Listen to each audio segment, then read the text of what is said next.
বাংলাদেশের অন্তর্বর্তী সরকার ঘোষিত ঐতিহাসিক নির্বাচনে প্রকাশ্যে হত্যাকাণ্ড চললেও সরকারের দাবি আশাতীত ভালো আছে দেশের আইন শৃঙ্খলা আর নিরাপত্তা পরিস্থিতি। একদিকে একটি অবাধ ও নিরপেক্ষ নির্বাচনের জন্য অন্তর্বর্তীকালীন সরকারের সর্বোচ্চ পর্যায়ের আশ্বাস এবং নির্বাচন কমিশনের তোড়জোড়, অন্যদিকে রাজপথে ক্রমবর্ধমান সহিংসতা ও অবৈধ অস্ত্রের ঝঞ্ঝনানি সাধারণ ভোটারদের মনে গভীর শঙ্কার জন্ম দিয়েছে। এরই মধ্যে নির্বাচন উপলক্ষে দেশের বেশ কয়েকটি জেলা সফর করে ফেলেছেন বাংলাদেশের সেনাপ্রধান জেনারেল ওয়াকারুজ্জামান।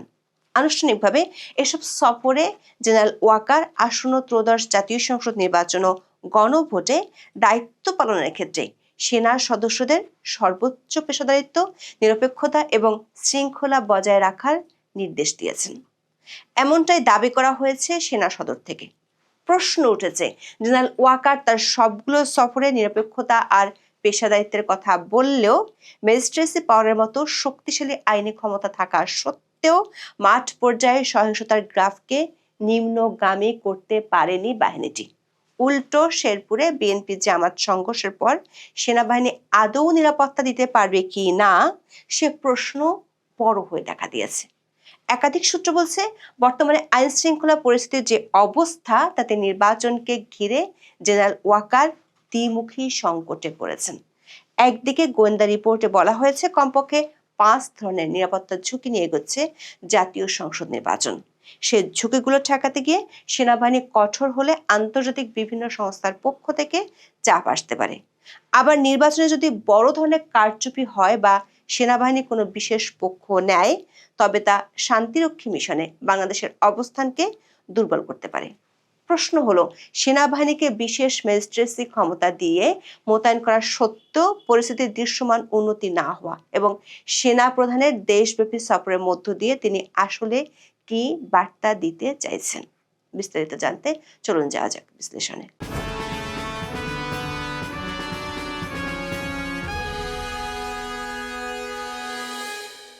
নির্বাচনের তফসিল ঘোষণার পর থেকে সারা দেশে যে অস্থিরতা দেখা দিয়েছে তা কেবল বিক্ষিপ্ত সংঘাতের মধ্যেই সীমাবদ্ধ নেই।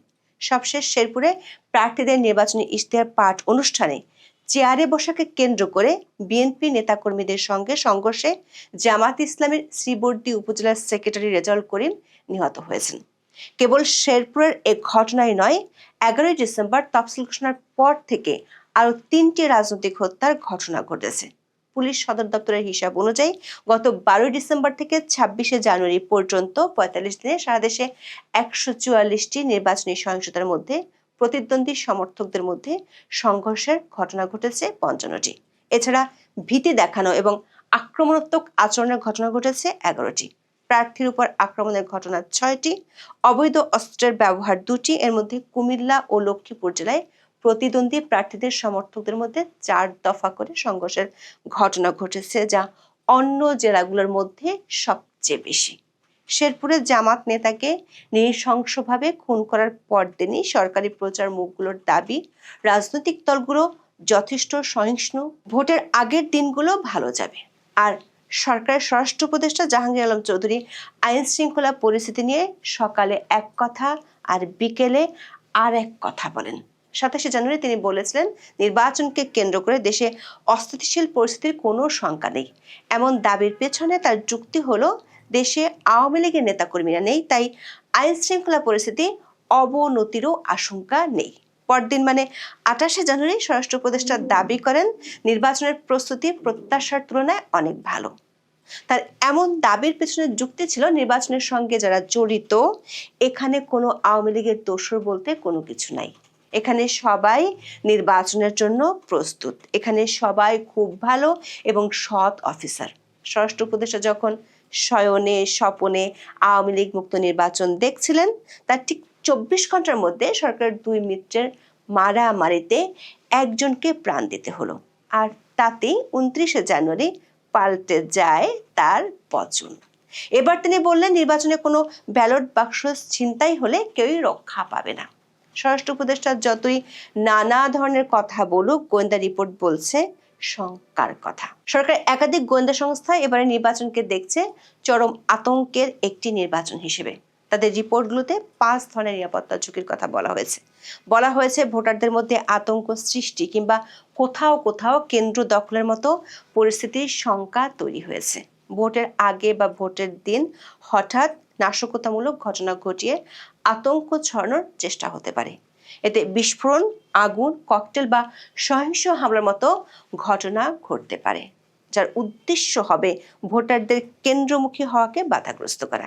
এছাড়া প্রতিদ্বন্দ্বী প্রার্থী বা তাদের সমর্থকদের দ্বারা ভোট প্রভাবিত করার চেষ্টা হতে পারে। এর মধ্যে কেন্দ্র দখল, জাল ভোট, ভোটারদের ভয় দেখানো কিংবা সংঘর্ষ সৃষ্টির মতো পরিস্থিতির আশঙ্কা রয়েছে। পাশাপাশি নির্বাচনের আগে গুপ্ত হামলা ও টার্গেট কিলিং এর ঘটনা ঘটতে পারে এমন আশঙ্কাও রয়েছে। এর মধ্যে গোপালগঞ্জ, মাদারীপুর, শরীয়তপুর ও ফরিদপুর জেলায় অতীতের রাজনৈতিক সহিংসতার ঘটনা এবং গোয়েন্দা তথ্য বিশ্লেষণ করে ভিন্ন ধরনের নিরাপত্তা পরিকল্পনা নিয়েছে পুলিশ। আবার নির্বাচনকে সামনে রেখে সরকারের জন্য মূর্তিমান এক আতঙ্ক হলো রোহিঙ্গা ক্যাম্পগুলো। গত 22শে জানুয়ারি প্রধান উপদেষ্টার কার্যালয় থেকে স্বরাষ্ট্র মন্ত্রণালয়ে একটি গোয়েন্দা সংস্থার প্রতিবেদন পাঠানো হয়। ওই প্রতিবেদনে নির্বাচনকালীন সময় রোহিঙ্গাদের ব্যবহার করে অপরাধ কার্যক্রম সংগঠন এবং রাজনৈতিক কর্মকাণ্ডে সম্পৃক্ত হওয়ার বিষয়ে সরকারকে সতর্ক করা হয়েছে।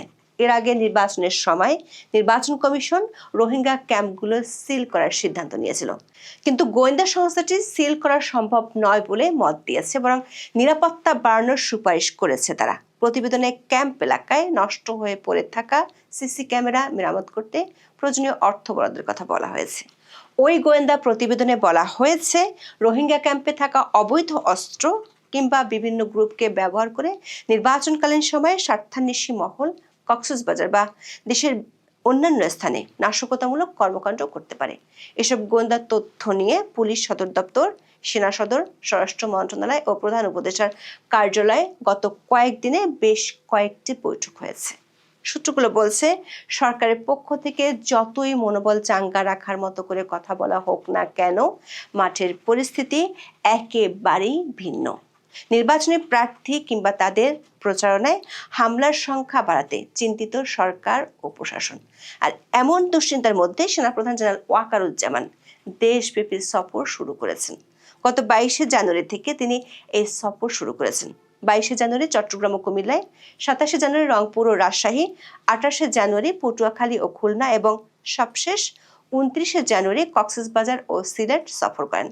এসব সফর নিয়ে আইএসপিআর থেকে যে বিবৃতিগুলো দেওয়া হয়েছে তার সবগুলোতেই মোটামুটি একই রকম বার্তা দেওয়া হয়েছে। সেটি হলো সেনাবাহিনী প্রধান জেনারেল ওয়াকারুজ্জামান আসন্ন ত্রয়োদশ জাতীয় সংসদ নির্বাচন ও গণভোট উপলক্ষে সার্বিক আইন শৃঙ্খলা পরিস্থিতি মূল্যায়ন এবং in aid to the civil পাওয়ার এর আওতায় মোতায়েনরত সেনা সদস্যদের পরিদর্শনের লক্ষ্যে এসব এলাকা সফর করেছেন। সেনা প্রধান এসব সফরে মত বিনিময়কালে পেশাদারিত্ব, নিরপেক্ষতা, শৃঙ্খলা, ধৈর্য ও নাগরিক বান্ধব আচরণের মাধ্যমে দায়িত্ব পালনের উপর বিশেষ গুরুত্ব আরোপ করেন। দর্শক, বাংলাদেশের ইতিহাস ঘাটলে দেখা যাবে বাংলাদেশের যে কোনো অরাজনৈতিক সরকারের আমলে সেনাবাহিনী দৃশ্যমান না হলেও পর্দার আড়ালে বেশ ক্ষমতাধর এক শক্তি হিসেবে কাজ করে। সেজন্য অনির্বাচিত সরকারের সময় ঢাকার রাজনৈতিক আলাপচারিতায় একটি শব্দ প্রায় ঘুরে ফিরে আসে, আর সেই শব্দটি হলো কচুক্ষেত বা উত্তরপাড়া। বিশ্লেষকরা মনে করেন, অনির্বাচিত সরকারের সময় সেনাবাহিনী সরাসরি ক্ষমতা দখলের অবস্থানে নেই ঠিকই, কিন্তু তারা একটি নির্ণায়ক শক্তির কেন্দ্র হিসেবে রয়ে গেছে, যেমনটি ছিল 1/11-এর পর ফখরুদ্দিন সরকারের সময়। বাংলাদেশের বর্তমান অন্তর্বর্তীকালীন সরকার 2024 সালের 17 সেপ্টেম্বর প্রথমবারের মতো সেনাবাহিনীকে বিশেষ নির্বাহী ম্যাজিস্ট্রেসি ক্ষমতা দেয়। পরবর্তীতে এই ক্ষমতার মেয়াদ কয়েক দফায় বাড়িয়ে 2026 সালের 28শে ফেব্রুয়ারি পর্যন্ত করা হয়েছে। ম্যাজিস্ট্রেসি পাওয়ার বা বিচারিক ক্ষমতা হলো এমন একটি ক্ষমতা যার ফলে দায়িত্বপ্রাপ্ত ব্যক্তি কাউকে গ্রেফতার করার আদেশ দেওয়া, স্বল্পমেয়াদী সাজা দেওয়া বা প্রয়োজনে গুলি চালানোর মতো আদেশ দিতে পারেন। অতীতে জাতীয় নির্বাচনগুলোয় সেনাবাহিনীর দায়িত্ব পালন করলেও তাদের হাতে ম্যাজিস্ট্রেসি পাওয়ার ছিল না। তারা উপস্থিত থেকে বিশেষ প্রয়োজনে প্রশাসনের অনুরোধে কাজ করেছে। আসন্ন ভোটের সময় সশস্ত্র বাহিনীকে আইন শৃঙ্খলা বাহিনীর সংজ্ঞায় যুক্ত করার কারণে তাদেরকে আলাদা করে বিচারিক ক্ষমতা দেওয়ার এখতিয়ার ইসির হাতে নেই। নির্বাচন কমিশন বলছে, আইন শৃঙ্খলা বাহিনীর সংজ্ঞায় যুক্ত করা হলেও অতীতের মতোই এবারও নির্বাচনে স্থানীয় বেসামরিক প্রশাসনকে সহায়তা করার জন্য ইন এইড টু সিভিল পাওয়ারের আওতায় সশস্ত্র বাহিনীকে নির্বাচনের দায়িত্বে মোতায়েন করা হবে। কিন্তু গত প্রায় 1.5 বছর ধরে সেনাবাহিনীর এত শক্তিশালী আইনি ক্ষমতা থাকা সত্ত্বেও মাঠ পর্যায়ে সহিংসতার গ্রাফ কেন নিম্নমুখী হচ্ছে না, তা একটি বড় প্রশ্ন। জেনারেল ওয়াকারুজ্জামান যখন পটুয়াখালী ও খুলনাতে সেনা সদস্যদের বার্তা দেন, তখন শেরপুরে ঘটে হতাহতের ঘটনা। ওই ঘটনায় সামাজিক মাধ্যমে ছড়িয়ে পড়া একটি ভিডিওতে একজন সেনা সদস্যকে বিক্ষুব্ধ রাজনৈতিক দলের সদস্যদের উদ্দেশ্যে বলতে শোনা যায়, আপনারা চলে যান, আপনাদের নিরাপত্তা আমরা দিতে পারছি না। এমন ভিডিও ভাইরাল হওয়ার পর প্রশ্ন উঠেছে, নির্বাচনী সহিংসতার যে চিত্র দেখা যাচ্ছে আর তা নিয়ে জনমনে যে শঙ্কা দেখা দিয়েছে, তাতে কি অতীতের মতো সেনাবাহিনীর উপর বাংলাদেশের মানুষ আস্থা রাখতে পারবে, নাকি জেনারেল ওয়াকারুজ্জামান যে বছরখানেক আগে বলেছিলেন এনাফ ইজ এনাফ, সেটি ছিল শুধুই তার কথার কথা? লক্ষণীয় বিষয় হলো, জেনারেল ওয়াকার আইন শৃঙ্খলার বৈঠকে নিজেই বলেছেন, থানা থেকে লুট হওয়া অস্ত্রগুলোর মধ্যে 37.6% এখনো উদ্ধার করতে পারেনি সরকারের বাহিনীগুলো, অথচ সেগুলোর উদ্ধারের বিষয়ে কোনো তাগাদাও নেই। আবার দেশব্যাপী যখন নির্বাচনী সন্ত্রাস বাড়ছে, তখন জেনারেল ওয়াকার শুধু তার বাহিনীর উদ্দেশ্যে শুধু একটি বার্তাই দিচ্ছেন, সেটি হলো নিরপেক্ষভাবে দায়িত্ব পালন করতে হবে। প্রশ্ন হলো, যে বড় ধরনের নিরাপত্তার সংখ্যা আছে, সেখানে কেন জেনারেল ওয়াকার তার প্রতিটি ক্যান্টনমেন্টে গিয়ে নিরপেক্ষভাবে দায়িত্ব পালনের নির্দেশ দিচ্ছেন? তার মানে কি কোনো দল বা পক্ষের দিকে সেনাবাহিনীর একটি বড় অংশের ঝুঁকে পড়ার আশঙ্কা আছে? বিষয়টি নিয়ে আরও সন্দেহ জাগছে। একই দিনে স্বরাষ্ট্র উপদেষ্টার মুখ থেকেও একই ধরনের বক্তব্য এসেছে।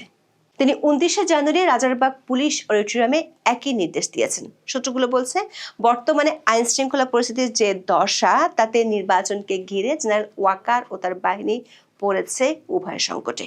সেনাবাহিনীর পরিস্থিতি নিয়ন্ত্রণে আনতে কঠোর হলে সেটি নিয়ে আন্তর্জাতিক নানা পক্ষগুলো থেকে প্রশ্ন উঠতে পারে। নির্বাচনের সময় সংঘাতময় পরিস্থিতিতে বাংলাদেশের মানবাধিকার পরিস্থিতির অবনতি ঘটতে পারে, এমন আশঙ্কা আছে আন্তর্জাতিক মহলে। এরই মধ্যে ডক্টর মোহাম্মদ ইউনূসের কাছে এ নিয়ে খোলা চিঠি লিখেছেন আন্তর্জাতিক মানবাধিকার সংগঠন অ্যামনেস্টি ইন্টারন্যাশনালের মহাসচিব অ্যাগনেস কালামার্ট। চিঠিতে তিনি মানবাধিকার রক্ষা ও উন্নয়ন এবং জবাবদিহি নিশ্চিত করার লক্ষ্যে গঠনমূলক সংলাপের অংশ হিসেবে আসন্ন নির্বাচনের প্রাক্কালে মৌলিক অধিকার সুরক্ষা নিয়ে অ্যামনেস্টি ইন্টারন্যাশনাল উদ্বেগ ও সুপারিশ তুলে ধরেছেন। আবার বাংলাদেশ সেনাবাহিনী এবং জেনারেল ওয়াকারের প্রতিটি পদক্ষেপের পেছনে আন্তর্জাতিক সম্প্রদায়ের এক বড় ভূমিকা রয়েছে, বিশেষ করে জাতিসংঘের শান্তিরক্ষী মিশনে বাংলাদেশের অংশগ্রহণ এবং সেখান থেকে আসা বিশাল আর্থিক ও সম্মানজনক প্রাপ্তি সেনাবাহিনীর জন্য অত্যন্ত গুরুত্বপূর্ণ। প্রতি বছর প্রায় 100 থেকে 500 মিলিয়ন ডলার আয় এবং বিশ্বজুড়ে পেশাদারিত্বের যে স্বীকৃতি সেনাবাহিনী পায়, তা কোনোভাবেই ঝুঁকিতে ফেলতে চাইবেন না বর্তমান সেনাপ্রধান। বিশ্লেষকরা বলছেন, যদি নির্বাচনে বড় ধরনের কারচুপি হয় আর তাতে সেনাবাহিনী কোনো বিশেষ পক্ষ নেয়, তবে তার শান্তিরক্ষী মিশনে বাংলাদেশের অবস্থানকে দুর্বল করতে পারে। সূত্রগুলো বলছে, 29 জানুয়ারি যুক্তরাষ্ট্রের নতুন রাষ্ট্রদূত ব্রেন্ট ক্রিস্টেনসেন বিষয়টি জেনারেল ওয়াকারের নজরে এনেছেন। এমনিতেই আওয়ামী লীগকে নির্বাচন থেকে বাইরে রাখায় আন্তর্জাতিক মহল এই নির্বাচন নিয়ে আপত্তি জানিয়ে আসছে। সেনা সূত্রগুলো বলছে, পরিস্থিতি বিবেচনায় সেনাপ্রধানকে যথেষ্ট কৌশলী হতে হচ্ছে। দর্শক, সরকার আশ্বাসের বিপরীতে মাঠের যে রণমূর্তি দেখা যাচ্ছে, তাতে জেনারেল ওয়াকারের ভূমিকা হবে অত্যন্ত পিচ্ছিল পথে হাঁটার মতো।